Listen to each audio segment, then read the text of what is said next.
WVTC Radio Detroit.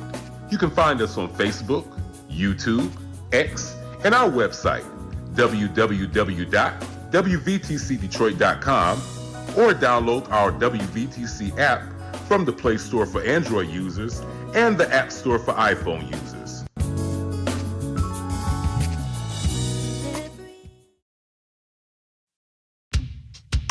Do not pass me by. Do not pass me by.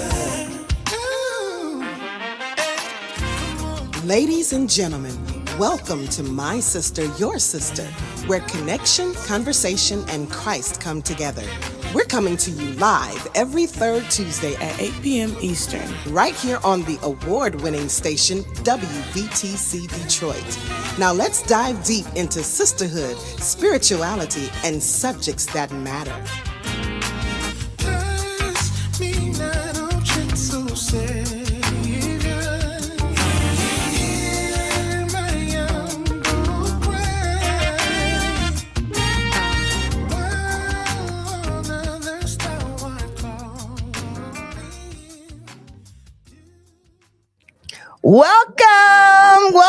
Welcome to WVTC Detroit, where we are winning victory through Christ, and you have just joined My Sister, Your Sister live show. Welcome. What's up, Detroit? Happy Tuesday. It is chilly. It's chilly on the outside. However, it's warm up in here, honey, because we got women's. Yes. And we're going to have a good time tonight. It is Women's History Month, and we are excited about our guest tonight, and it's going to be amazing. The melanin is flowing. Yes, we got all shapes, sizes, and colors up in the building. Listen, it's going to be a jack-wagging of time. I don't even know where that word came from. I just made it up. It's going to be good. Listen, we're here tonight because we want to celebrate Women's History Month. This is your My Sister, Your Sister live show, and we're going to have a good time. As you can see, we have guests in the building, and let me just introduce myself. I am yours truly, Nikki Jones. To my right is the beautiful Michelle Johnson. To my left is the beautiful Tamara Fontaine Hardy. Yes, and I am going to reserve the other introductions for the person who normally drives this bus. Okay, so let's welcome to the microphone Michelle Johnson. Hey, good evening, everybody. We are so excited to be with you this evening. We are happy to be together and to celebrate Women's History Month. So, as you see, we have two beautiful women joining us today as part of that theme. But I want to set the context for our listeners about Women's History Month. I think it's important to always educate the people. So I'm going to read a little bit about the women's history, and then we're going to introduce you to two wonderful women who are doing some dynamic things in our city. So hold on. This is like the cliffhanger. This is like Dynasty. First, we go. Okay. So, if you want to learn more about women's history, you can, go on Women's History museum.com. There's also an International Women's History Month website. There's plenty of women's history websites that you can go on. But I want to read this first for context. So, Women's History Month began as a local celebration in Santa Rosa, California. The Education Task Force of the Sonoma County, California Commission on the Status of Women planned and executed a Women's History Week celebration in 1978. The organizers selected the week of March 8th to correspond with the International Women's Day. The movement spread across the country as other communities initiated their own Women's History Week celebrations the following year. And in 1980, a consortium of women's groups, historians led by the National Women's History Project, now the National Women's History Alliance, successfully lobbied for the national recognition Nice. So, and there's more, but I don't want to take up too much time. So it's legit, in other words. It's legit. It was passed by Congress. Yeah, that's cool. Right. So hey, Yeah. I let's just don't not have say a that song too- about it yet. You want a song? Here we go. So with that, I wanted to say we wanted to honor, Women's History Month. And today we want to bring to you two women that I have personally interacted with as we all have in very iterations. And I have to say the growth has, as I have seen it, has been amazing. They have been doing things across the city that is just aspirational, entrepreneurial, and they're two spiritual women, love Jesus, Yes. right? Love, Hallelujah. hallelujah. Love their families and their communities. And so I want to present to you some two women that said, two women who we love and Christ have put in front of us. So why don't I just introduce to you first, the one that I have come to know. I know Melissa for a long time, honey. We could talk about stuff. But I want to introduce Danielle McDonald. I work with Danielle in my day job at the Kresge Foundation. All right, another But Kresge Foundation. I know, right? But off-peak hours, Danielle has established She Owns It, SOI LLC. Okay. It is what I call a brand dynasty because underneath that umbrella, she is a new author. She wrote a new book called Dating with Purpose. All right. Nice. She also, under that brand dynasty, she has a clothing line. Okay. She has accessories. Accessorize it.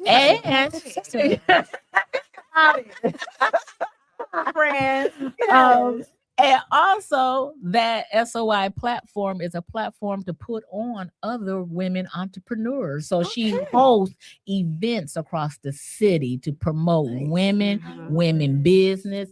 And it's not just about the business, but it's about the totality, the wholeness of a woman. Nice. And so welcome, Danielle. Thank you. Oh. Thank you, ladies, for having me. I'm we so excited to be here. And that was amazing, Minister Johnson. You know I do right, it. I you can't.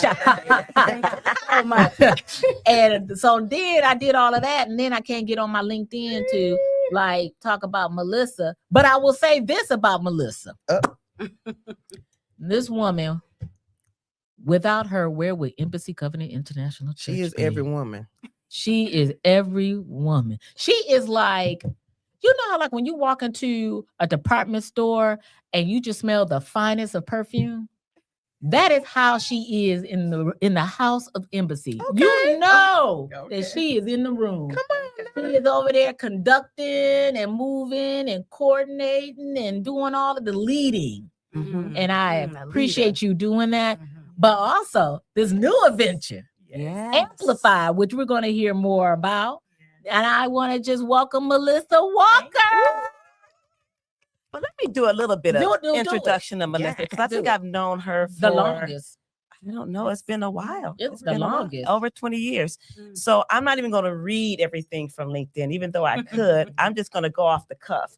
And let me tell you that she's a minister. Mm-hmm. She Let me is tell a you, when I heard her vocalist. preach, she changed my life. She's a vocalist, even though she doesn't sing as much. We met through praise and worship. We're singing praise and And all worship. of y'all were singing together. I remember. We all sang together. y'all Yeah, was we all singing sang praise together. and worship together. She's a mother. She's a wife. She's a friend. She is an intercessor. Mhm. You want somebody to pray for you? Yeah. Chief intercessor, Yes. strategic Yes. intercessor. She will She go is a into robot. she will go into the devil's camp and take stuff from him. And he don't even know. You straight to the king. And then take it to the king. And he's still saying, where's stuff at? And then at the end of the day, she is a prophetic intercessor, all rolled up into one, and she does it effortlessly. She do. At least we see that. Mhm. Well, y'all see that. I see the other parts of it too. But let me tell you, she has so much capacity to meet the needs of others. And now she's getting to the place where she's starting to meet her own needs, which I love that because that means that she's starting to mature, but she's still holding on to everything else. Plus, she's in the phase where she's building. Mhm. So she is building a network of entrepreneurs, of women and men to be entrepreneurs and to be better at it so that they don't go through or have to experience some of the pitfalls that you experience when you're trying to become an entrepreneur. I know that's right. So We need to I connect. think I did that. That's connection. Yes. And We're so in she's alignment. doing a lot of stuff as well. And Yes. she's doing it with finesse and with grace. Mhm. And on top of that, she is our bishop's executive administrator. And so all of that. And so, and she's See All there? of that. All of that. I said she's every woman. That's it. I said she's every woman. And so we're excited because with Women's History Month just isn't about women who have succeeded to the pinnacle of their career, Yeah. but this is about women building each other Yes. and new and up and coming leaders that are going to take us into the new millennium. And so we're excited to have both of you here. So I'm going to turn it over to give it right over to you and give you an opportunity. Just tell us about you and then Yes. pass it over to Melissa. And we're just going to Okay. talk, y'all. We're just going to talk. Well, thank you, Michelle, again for the intro, and just to the ladies from Your Sister, My Sister for having me here. So I am a native Detroiter, born and raised on the east side of Detroit, even though I don't live in Detroit now, but I'm only about half a mile away. So I'm still, I'm still in You're Detroit. still in the D. Right. I'm still in the D. I'm still a D girl at heart. And so my business is She Owns It LLC. That's something that God gave me at a very young age. I was pouring into women that was quite my senior, with knowledge that I don't even know where I got it from. But then as I matured in Christ, I realized that he was pouring into me. He was using me as a vessel. Yes. And, once I started to mature over the years, and mature spiritually, I started to realize that I had a gift on helping women and bringing women. I feel like I'm a connector. You are. And that's what I do. And that's what SOI stands for, is bridging those gaps and connecting women. So yes, like Michelle said, I cultivate spaces for like-minded women to come together and share their resources. And just seeing those relationships being built, it's just an amazing thing. And then also, because I didn't know, me and Melissa kind of do the same thing. I'm a business consultant, because a lot of the women, they come to some of these events and they realize that I am a business owner and I am a entrepreneur. And so they start with questions like, how do you get started? Like, what did you do? And I love those questions, because I feel like what we see on social media a lot of times is not the hard part. No, it's not. Starting. It's the It's finish always line. if you want to make $1,000, I made $1,000 in 24 hours. I'm gonna tell you, sign up for this class. And that's not how it goes. Like that's not the true picture of entrepreneurship and being a business owner. And that's one thing that I always want to I want to inform women when they come to me about this. And I'm like, if this is what you want to do, you got to make sure you're passionate about it. Because if you're not passionate about it and you're just doing it for money, you're doing it for the wrong reasons, because the money not going to come today, tomorrow, or next week. It's not going to come. But I'm going to help you build it up. So I'm a creator too. So like, I love creativity. I love being innovative and trying to help people kind of put their vision into the world. So that's just a little bit about me. Oh, and I do have the boutique. So I have a story, a short story. So when I started SOI, I always wanted to empower women. And one day I was just like, I'm going to put it on a shirt. And it wasn't to sell. It was just something to brand. She Owns It. So people, it was like a talking point, a conversation starter. Like, what's She Owns It? Let me tell you about it. And people were more so like, where did you get that shirt? Like, light bulb. I'm about to make shirts. That's how it goes. That's exactly how it went, and it just took off. Like Michelle, she's one of my consumers. All right. She supports me in every way, so I love that. I meant to wear a brooch because I have a brooch and I forgot all about it. But yeah, so that's just I love what I do. I love fashion. And then also I am self-published. My first book, Dating with Purpose, is a self-guided journal for women pursuing love through faith and purpose. Okay. And first of all, it's interesting because I never thought that I would be an author, but I write when I'm in pain. And so I'm Turn that 38 pain years into old, no purpose. kids, no husband. And so I experienced a lot of like rejection, heartbreak, things of that nature. So I just got all my journals together, and a lot of it from a young age up until my early 30s, it went from me writing to myself to me writing to God. And he led me to dating with purpose and finding love through him. And so There you go. I'm not going to get into it. It's very, very dear to my heart. It's a very personal piece of work that I put together. So I'm just really excited about that. Where can you find it? You can find it on Amazon, Dating with Purpose, or you can find it on my website, sheownsitllc.com. All right. Yes. Oh, yes. and just a quick bit before we toss it to you, because I know your profile is just as long. She is also a beautician. She has done my hair many times. And so is Melissa. And see?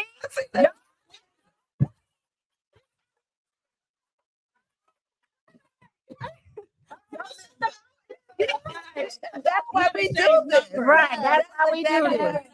Yes, Absolutely. I love that, honestly. absolutely. I love that. Making community and women's It's history. all about that we're even talking about. Yes. One of my prayers before the Lord is expanded or to increase or new layers of community. And so I have been on a personal journey to say hi to people that I don't know, to share my world with strangers, because not just like some rando, but in an intentional way. Yeah. And relationships are coming to me in a whole new way. And they're so fruitful and productive and beneficial, and just not being afraid. So it's kind of a big deal. So I'm excited. Yeah. I can't wait to exchange numbers. Yeah, absolutely. All right, Melissa. Yes. Okay. Get that mic, girl.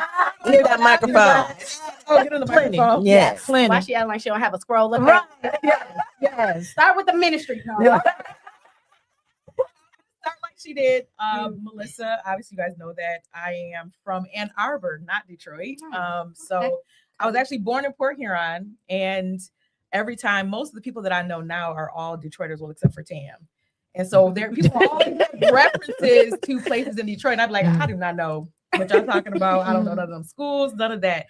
So I'm not from Detroit, but I have been in ministry for a long time, as was already shared. And I actually don't really want to talk about the ministry side. We could. Well, you know, you don't have to Yeah. talk It's part about of it, you, but but that's that's who not- you yeah, are. yeah. It drives It's you. who I am.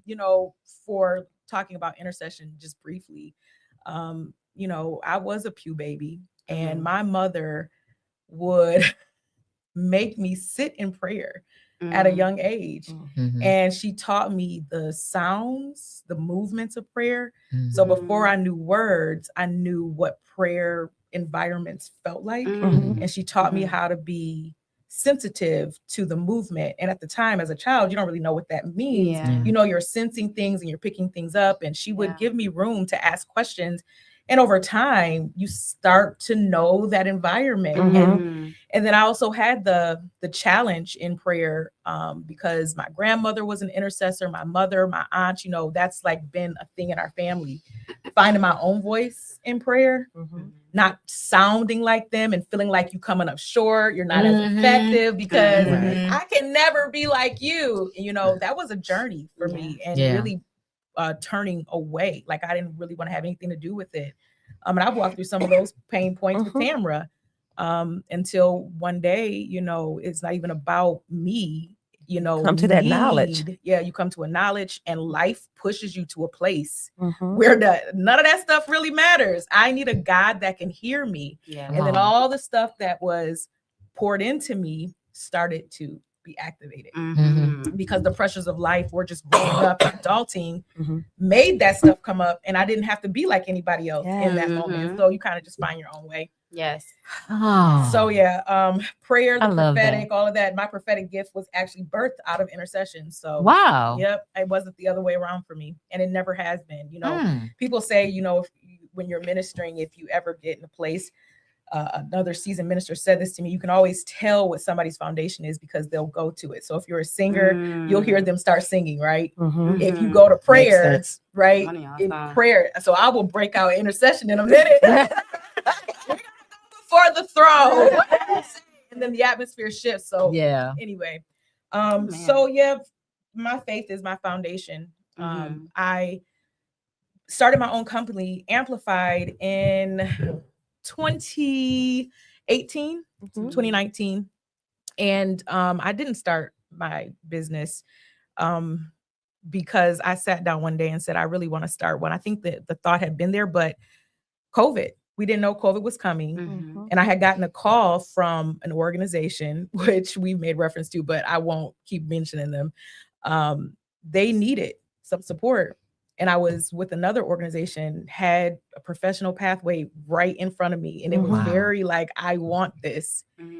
And I was at the crossroads. And I asked my family to go into prayer, my husband, everybody, you know, let's pray about it. And everybody came back with the resounding, you have to go this way. We didn't know COVID was coming, right? At all. Right. And I went to my boss at the time and she said, you don't have to pick, start a company. We'll give you a contract. That's how Amplified became. Divine. Yeah. And for, you know, the first 3 years of Amplified, and actually, if I'm completely honest, even to today, we've never done like any hardcore marketing campaign. It has been by word of mouth. That's the best marketing. People raising my name in rooms. And so, you know, it's a God thing. Yeah. But here recently, we just launched out the Ignite Institute, which I'm very, very proud of. It's a nonprofit. And it's actually similar to why you may have started your company. I started the nonprofit because in my work, I do come across a lot of people that need the things that we offer. They can't afford it.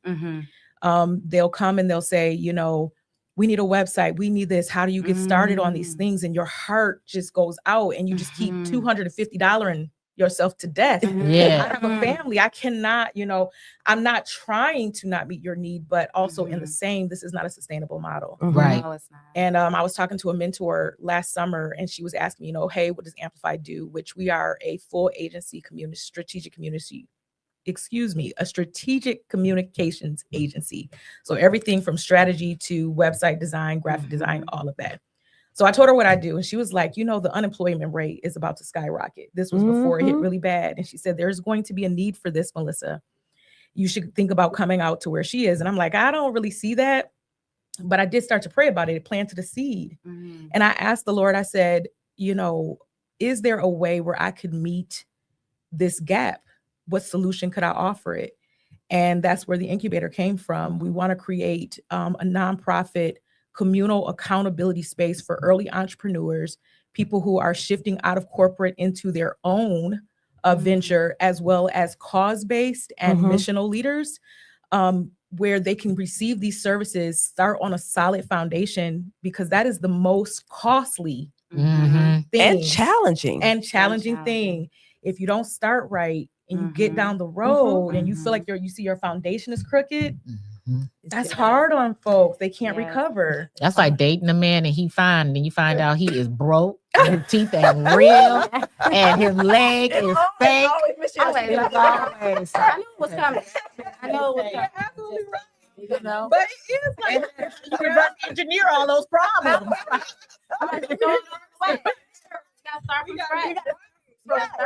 because we cannot do this. Right. So we wanted to create this container where we could partner with municipalities, get federal dollars, state dollars to fund them getting off the ground. And then my last thing, and I'll shut up. The last element that we're building is our AI platform, where we do want to be able to offer this incubator at a white label, where you get a digital version of it and you can take it into your cities. We really want to partner with economically depressed regions, bringing in Amplify to help be their communications brain while serving their outliers, the people who have business ideas. And so we help you develop a story, right? That not only says we're doing great things in our city, but we're also building up our residents, and that makes them look good to funders. Yes. And if you can't afford us, take our AI platform Exactly. at a fraction of the cost. I love it. Yeah, I so that's what we got love going on. that. Yeah, I need to connect with you. Okay. I literally just did someone's logo for free because I felt bad because she couldn't afford it. And You will I always really feel bad. wanted to help her. And I Yeah. was like, girl, just send me the logo. But if I'm honest, I'm still like that, you know. So I have a team that's like, Melissa, you can't do this. You can't. Right, You Yeah. right, can't. right. I'm taking food out of my children's mouth. Yes. I'm, you know, because Yes. and I had to do an audit here really recently. How much pro bono work am I doing against paid? Yes. And it hurt my feelings. Yeah. I just don't want Did my it friends to yourself, turn my huh? business into a did. hobby, baby. That's That- I'm that trying part. to stop. That I'm That like, part. got one more year. I love it. And your business gonna be a hobby. I'm like, Yeah. I gotta change something. So yes. Well, you know, it's so funny to you chat guys with are you. talking about this because I was at a meeting last week and I was listening to a woman entrepreneur.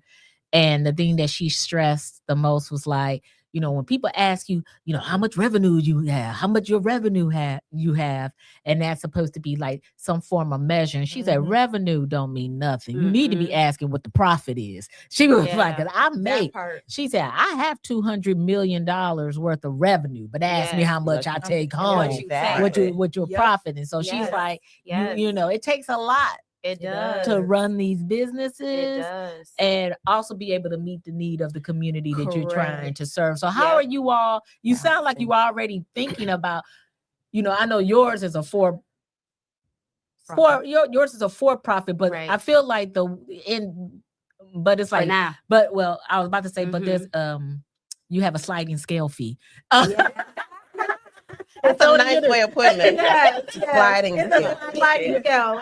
Melissa's there too. Hers just slide really, really low. Yeah. Sounds like. But how are you all using your businesses to be able to shape products and services for people who can't afford? And I know you talked a little bit about why you shaped your nonprofit to be, but there's always, so I'm trying to understand what is the gap that you're really trying to meet?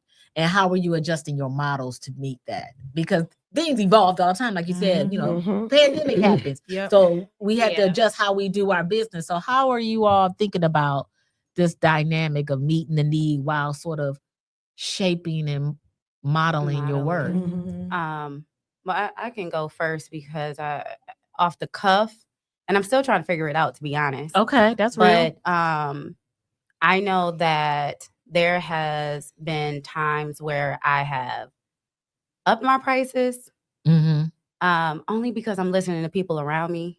And then there's times where I scale back a little bit. I feel like you have to know your client or your customers. Mhm. You have to know your demographic. And then you have to know your product too, because you don't want to like shortchange yourself. And so when it comes to like the boutique aspect of it, I try to make it where it's affordable Yeah. because I'm not trying to gouge or I'm not trying to become rich off of that. I think my passion is more so in making connections with the women and helping them thrive in the community or help them thrive, whatever it is that they're passionate. And I think that's the problem part because my heart is in it. Mm-hmm. And it's like you got to put your heart and your head in it. It has to make sense, Yeah. right? It has to make sense. And I don't make sense a lot. Like I just said, You're not making as much dollars. I'm not making, and that's what I mean when I say sense. I'm not making enough sense. So it's like I have to find that balance of like where your heart is still in it, but you're still making it profitable. Because if it's a business, it's a business. If it's not a business, like I was stating before, they're gonna turn it into a hobby if you're not recouping any type of profit. Yeah. And so I feel like that's where I'm at. With the boutique side, okay, I know how to count, add, subtract. And if I know I spent this much for something, I know how to get 100% profit off of that.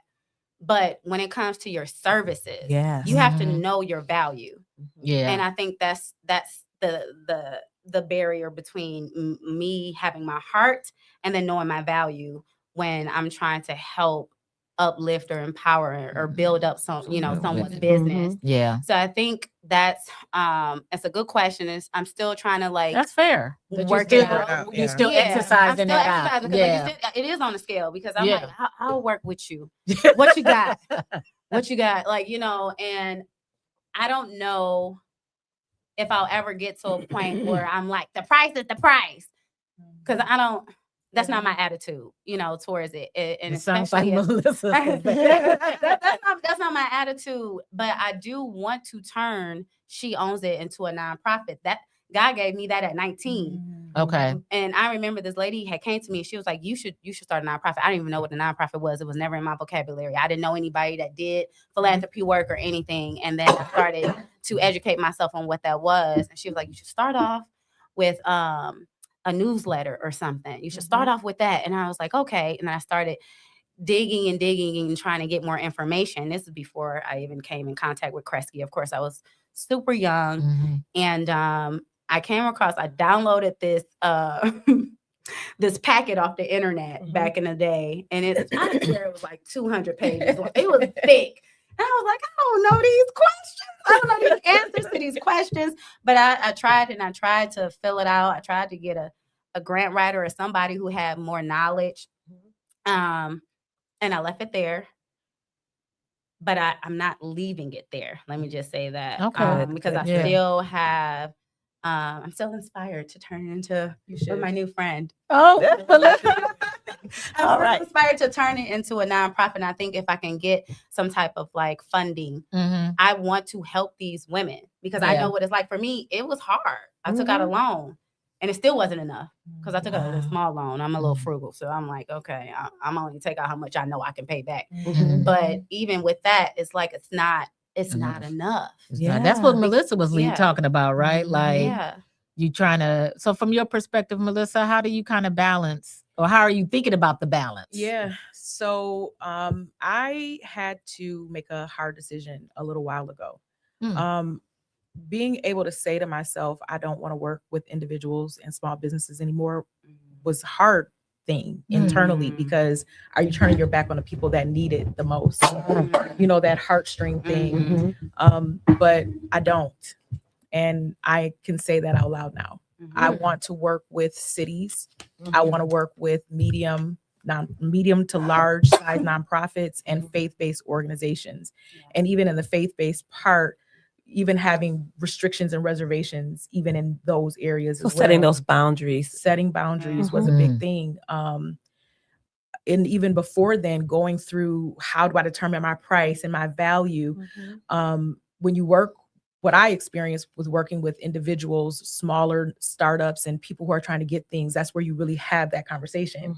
Can't afford fees. But when you get contracts with, one of my first contracts was with the Department of Civil Rights for the state of Michigan. 5-figure, 6-figure was nothing to them. And the workload was like, this is all you want for that? 100K is like $100. Am I cheating? I'm cheating. I felt like I was cheating. I did because you work and you grind so hard for the other types of clients. You really do. And so I can say that I had to make that pivot. And so now we find ourselves in new terrain, right? Yeah. How do we change or the experience that we've had till now? How do we use that to create a story narrative or solutions that will attract cities, that will attract, medium to larger nonprofits is kind of low-hanging fruit for us. But typically communications is built into those areas and it's a harder thing to get into because they keep those spots full. The same could be true for cities. So we're finding ourselves having to reimagine our narrative and what solutions we're offering. And even in making the decision to pivot, I didn't completely leave it because we have the nonprofit arm. So we have the for-profit and the nonprofit, and we're going to let the for-profit be what it's meant to be. And I'm thinking generationally at this point. I'm 44. I want to be able to leave something to my children, right? They're interested in what their mom is doing. I've spent hours away from them. It would be a tragedy. You know what I'm saying? If I could not offer them anything. What did this amount to, Mom? Right. So we have the for-profit and the nonprofit, and then having the AI platform keeps us in line with the day, right? And infusing technology into our incubator positions us to get technology grants, which are really hot right now. They are really hot right now. Yeah. They are really hot right now. So that's how we are addressing the shift. Mm. So it's interesting that you brought up AI too, because I know there is just this love, hate, Yes. known, unknown, stranger, but lover, like relationship with I messed with you at that AI. time. Right, exactly, right. Here's your little $29.99. I'm Right. leave it on the counter. And Right. so you alluded to it a little bit, but I would love to hear from you first, Melissa, and then Danielle, about how are you really embracing AI and how are you translating that to the people who want to interact with your organization? Because some people, like I work in the artist space, Mhm. and there's this like Yeah, this ethical. contention. There's Yeah, this- because the this soul of a person. right? Yeah. Like, so how are you all kind of like conveying that to your Mhm. how does it support your business? Mhm. And then how are you conveying that to the people that you work with, the organizations, cities you work with? Like, what does that look like? Yep. So in our incubator, there are 9 segments that they have to go through. And one of the segments is systems and infrastructure. And in that, we talk about how to leverage AI. If you're a solopreneur or an early entrepreneur, you are doing everything because you cannot afford staff. Right. You can go to Upwork, right? But that bill adds up over time. If you're not really bringing in revenue and you're trying to keep your expenses and your losses low. So we address it head on. We don't hide it. You know, AI is here. And I know that there are a lot of ethical questions around it and people feeling like, is it going to replace us? And to some extent, yes, it is. There is no question about it. I think you guys about to get me on a whole nother topic, but I'm gonna stay right here. But there are points in history. I'm a history buff. I love history. You look at the Industrial Revolution. That was a systematic infrastructural change to society, how they functioned every day, how people worked, right? It changed the We whole are landscape. literally right there again. You look at all the AI centers that they're building, they are shifting infrastructure. That's significant that they're putting all of these dollars. So why would I sit and be like, are they going to take my job? No, I'm going to ride the wave. So our AI platform is agent first, right? We are building a platform that has agents that run it so that when you buy it from us, it will work without you having staff. So I want to make money off of it. I would be a stupid business owner if I, but on the amplified side, because we are communications, we are upfront. You know, we do leverage AI to improve our ability for output. And I don't feel no kind of way about that. I build websites now using Lovable. I have Claude AI write my code, and I can build massive sites in 3 hours. Quickly. Wow. Yeah. So you talk about making money. If I can make 50,000 in 3 hours, why wouldn't I do it? Exactly. And one of the things I tell the that nonprofits that I work with, if you want to sustain your nonprofit, you have to have a for-profit arm. You do. Yeah. You have to, because money is fickle. Well, can I do a soft addition? Yeah. I don't think necessarily you have to have a for-profit to run it.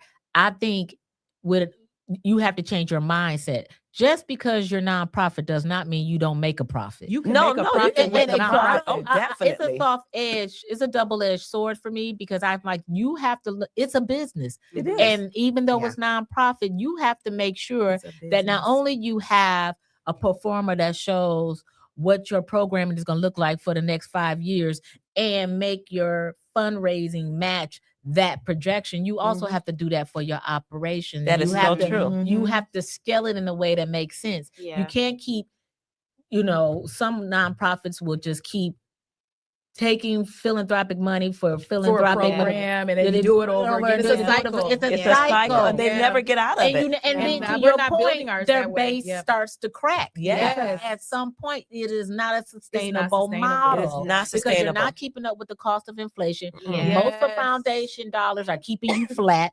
Yes. while It's a little- cost, It's just like cost getting is going government up. assistance. Right. It's the same. They don't even give you no government have to, cheese. right. Like once I mean, you that have to 3-year create- grant is over, it's done. Revenue Not the engine. government cheese. Yeah, you have to create that because unfortunately, having worked, we have 3 people here who are philanthropic. Mhm. The dollars change. Yeah. They're chasing the next who moved my cheese, And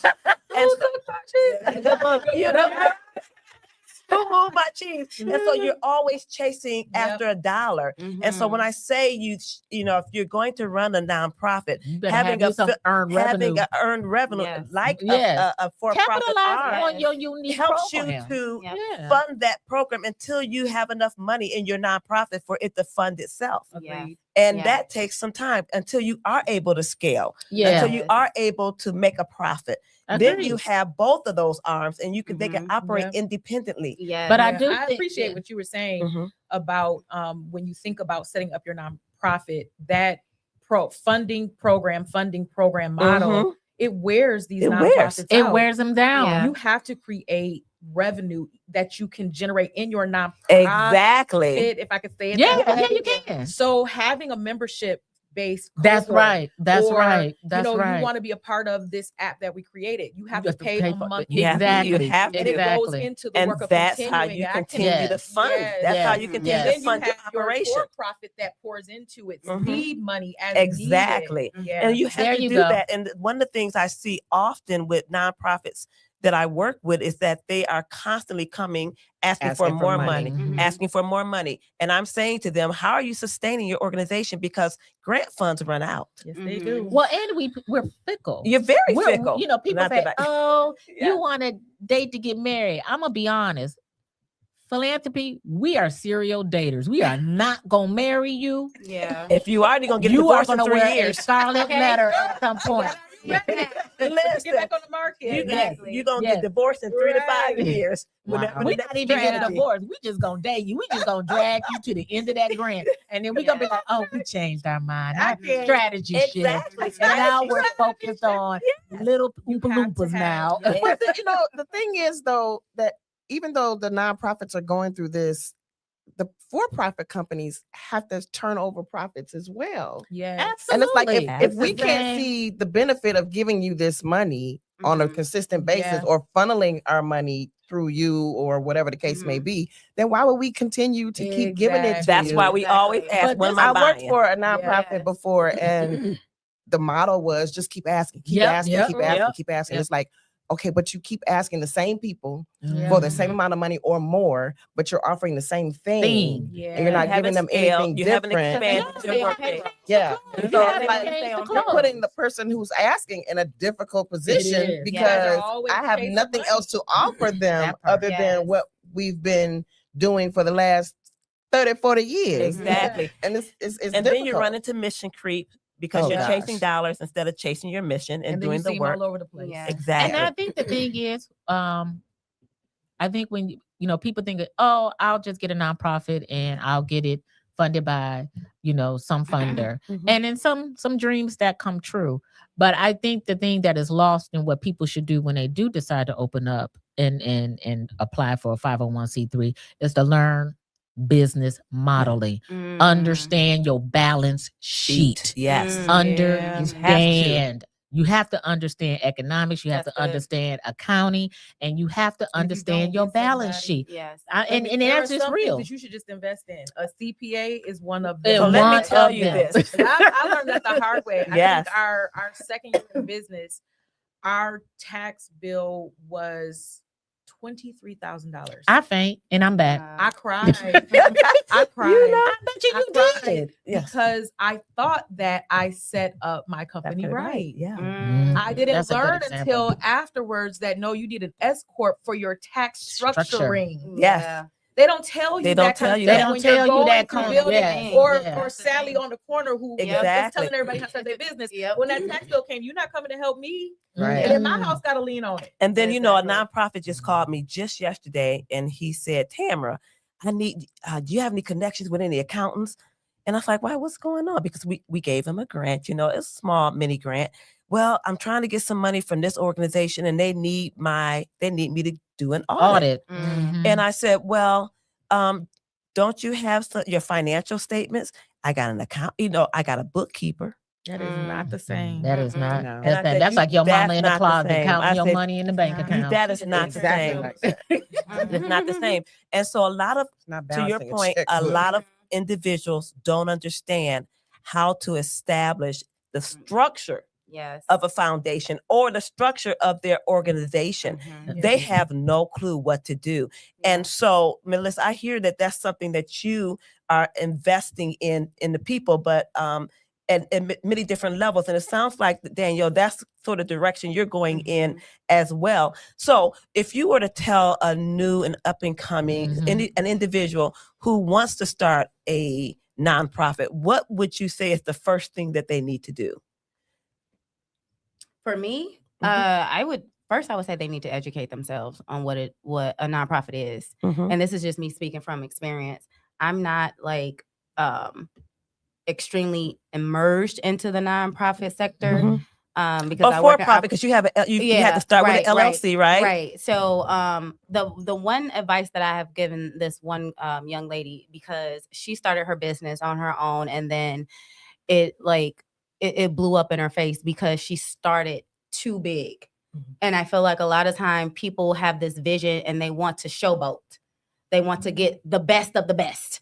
And she wanted to show, and I'm not saying don't spend money, because I mean it takes money to make money, right? But don't Scale. overspend what you don't have.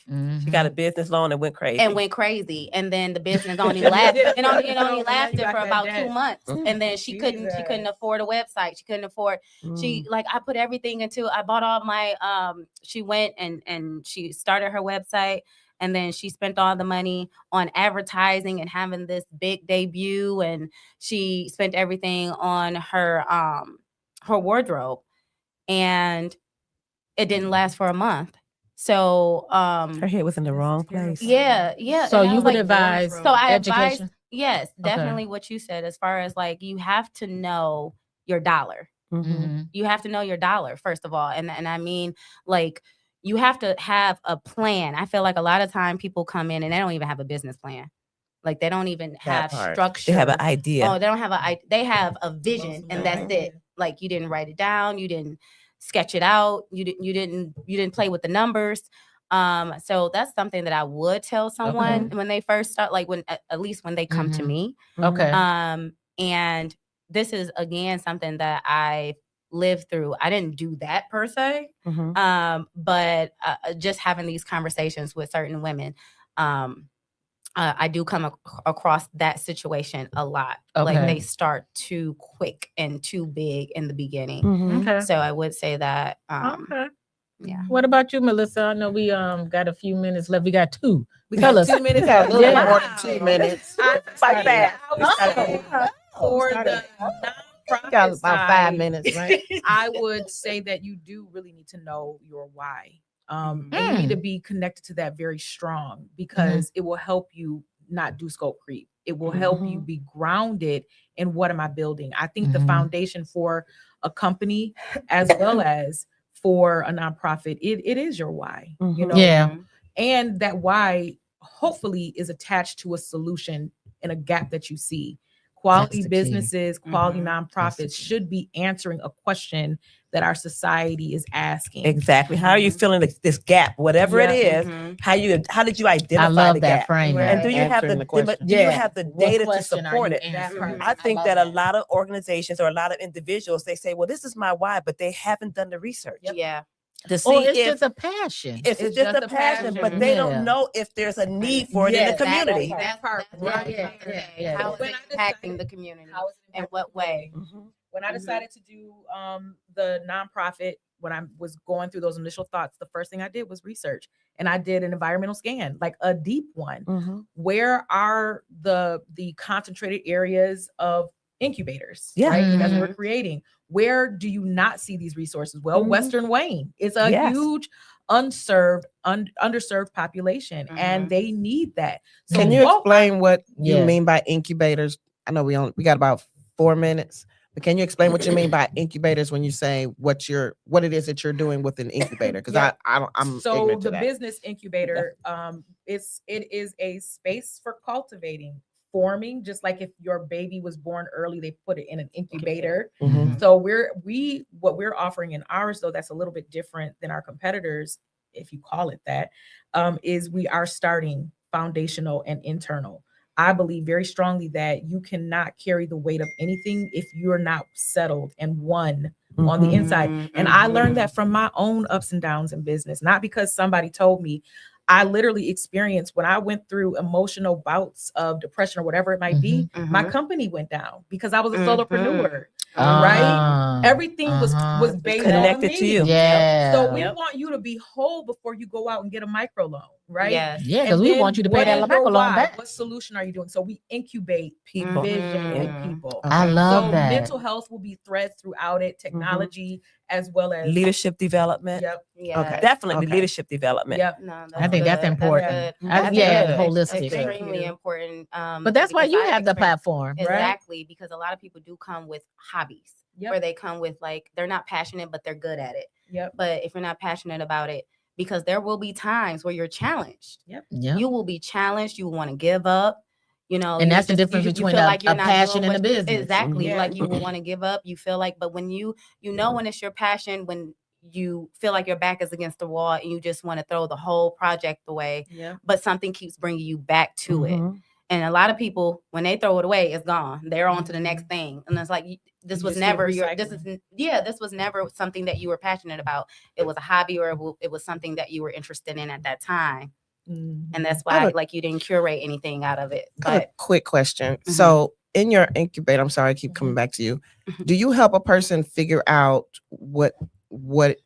whether or not they should actually be doing what it is that they Yes. said they wanted to do? Mhm. So we had our first symposium. Yes. State test. The knowledge. first question was, go ahead, Tim. What was the first question? What was your big hairy idea? Yeah. And you know what? Audacious. The BHAG. Audacious BHAG. idea. Mhm. The biggest thing that we saw is people are afraid to say the big idea out loud. If I Yeah. can't get you to say it out Mm. loud, then we can't vet its Mhm. Yeah. viability. Mhm. Yes. Right? We can't tell you, oh, you need to do research in this way. Let's look to see, is there a gap in this market? Because they Mhm. cannot even say it out loud. They're so afraid. They're afraid. And the people were forced to say, it out loud. yep. To write it down, not just say it Yes. out loud, but write it down, and then Mhm. say what's the next step going to be. Yes. Yeah, say it with Nice. your chest. You have Say to it say with it. your chest. Say baby. it with your chest. Yeah. And it was beautiful. We had one woman that came in. She came in with one idea, left with a completely different idea. Mm. Pages and pages and pages of ideas. And so it'll be 30 days since our last event on the 21st. I'm going to be emailing that group, giving them access to our first app. They're going to beta test it, and we'll be walking with them for the rest of the year. Okay, so before we go, we'd love for you all to just share final thoughts, Okay. things you want to leave with the people, and also please say your Yeah. email. How does people somebody can get in touch with contact you if they're you. interested? Yeah, so like in your parting words, we'll start with you, Melissa, and we'll Okay. end with you, Danielle. Like, Mhm. give us the final word and your deets. All right. So I had a great time tonight. My We made it. Right? So I fast. know it goes Yeah. by so So fast. It goes by so fast. Told you it was a conversation. It was. You can find me online at Amplified Media or Amped with Amplified. And Spell that for the people who are Amped, challenged. AMPED _ with Amplified AMPLIFIED. Amplified. Amplified. So you can find me there, and then you can also find Ignite Institute just by searching it. Or you can put in My Ignite Institute on all socials. And your parting Nice. word? My parting word is keep hope alive.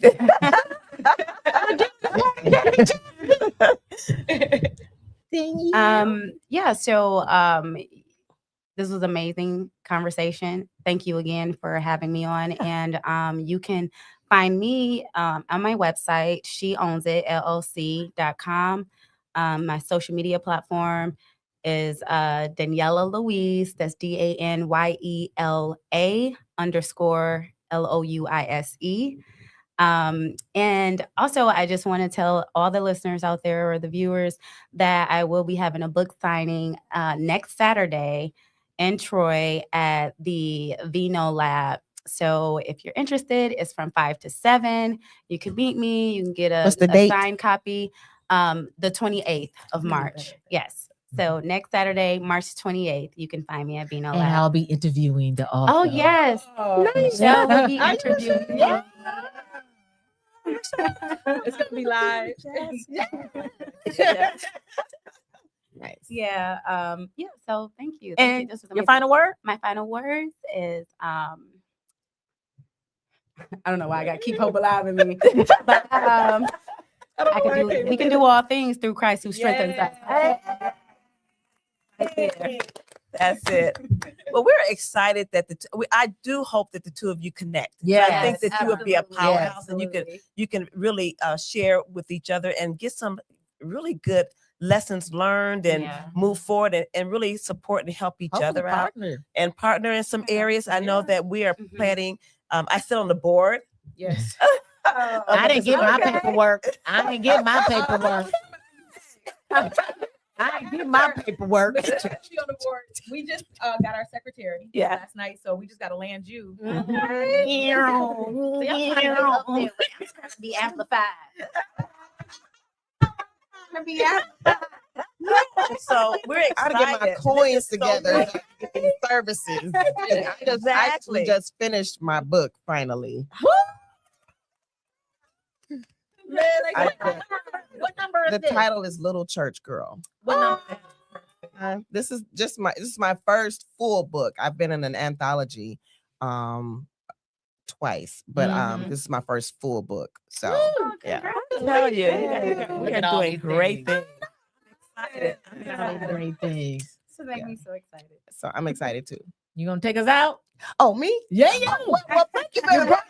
Well, Well, we thank you for joining us this evening. It's been a wonderful evening. So much information, Yeah. so much good information. And so little time. we just pray that you've been enlightened. We pray you've been inspired. We pray you heard something that piqued your interest. We pray that you've been touched. You have something to walk away with, that you have some action items in your head, that you've been inspired. A light bulb went off somewhere. And we want you to know that we love you. Keep hope alive. Keep hope alive. Okay. Hold on and don't give up on your dreams. There's somebody out there who needs what you have. Yes. And so we thank you for watching tonight. Good evening. Good evening. Peace out. See you. Well, that's a wrap on another episode of My Sister, Your Sister. Now, don't keep this to yourself. Tell a sister or a brother. And join us next month on the third Tuesday At 8 p.m. Eastern. on WVTC Detroit. Stay in touch with us via email at sistersllc@gmail.com and partner with us via Cash App at $MSYSCOMM. Peace out. Peace out. Peace out. Let me out by the throne and see you find a sweet relief. Hey y'all, what's up? This your girl Coco. I need y'all to check out WVTC Radio Detroit. Yes, WVTC. Say it with me. WVTC Radio Detroit. Oh my goodness! Get ready, Detroit, for a celebration you do not want to miss. Join us for the Sandy Rose celebration, an electrifying evening honoring a powerful legacy of faith, leadership, and impact across gospel music, ministry, media, and community. For decades, this journey has inspired choirs, lifted listeners, strengthened ministries, and changed lives. And now it's time to celebrate. Friday, March 27, 2026 at Hope United Methodist Church, 26275 Northwestern Highway in Southfield, Michigan. Kick off the night with a strolling reception, 5 to 6:30 p.m. with the $50 donation. Get tickets on Eventbrite. Search Sandy Rose Celebration. Then at 6:45, join us in the sanctuary for a musical service and tribute. Free and open to the public. There will be a free will offering. Music, honor, gratitude, legacy. Bring your family, bring your friends. Visit www.sandyrosecelebration.info. That's www.sandyrosecelebration.info. Come and celebrate a life that made a difference in others. See you there. See you there. See you there.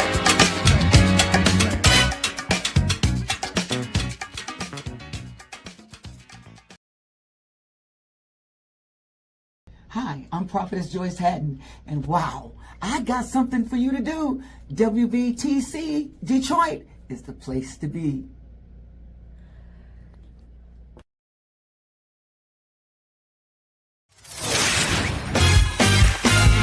This is WVTC Detroit, your award-winning gospel internet radio station. We're bringing you the best in gospel music, live shows, and inspiring interviews. Like and share our page on Facebook and YouTube. And don't forget to hit that subscribe button to stay connected.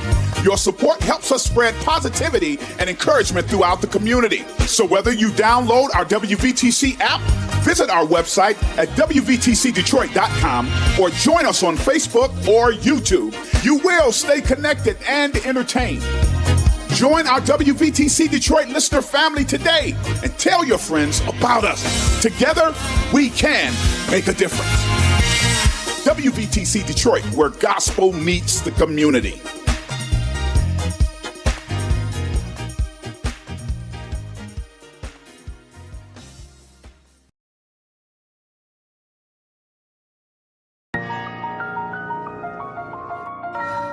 Okay.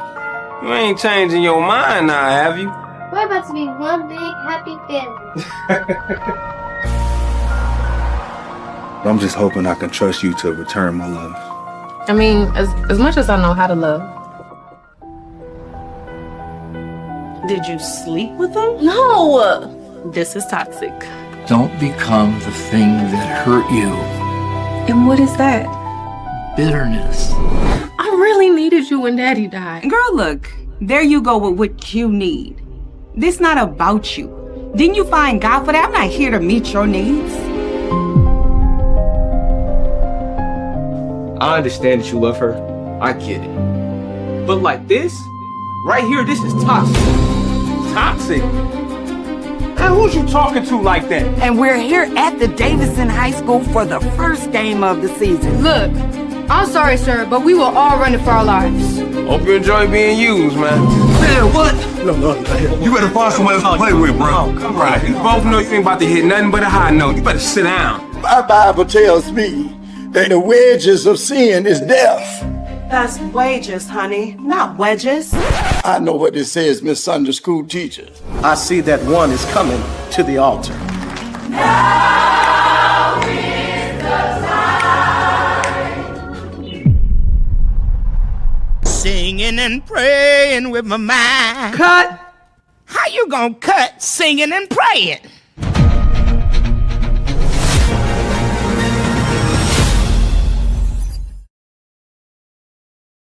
Go to your Apple or Google Play Store and download the WVTC Gospel Radio app today. You can also say, Alexa, play WVTC Radio Skills. Would you like to play WVTC Radio Network? Absolutely. Download it today.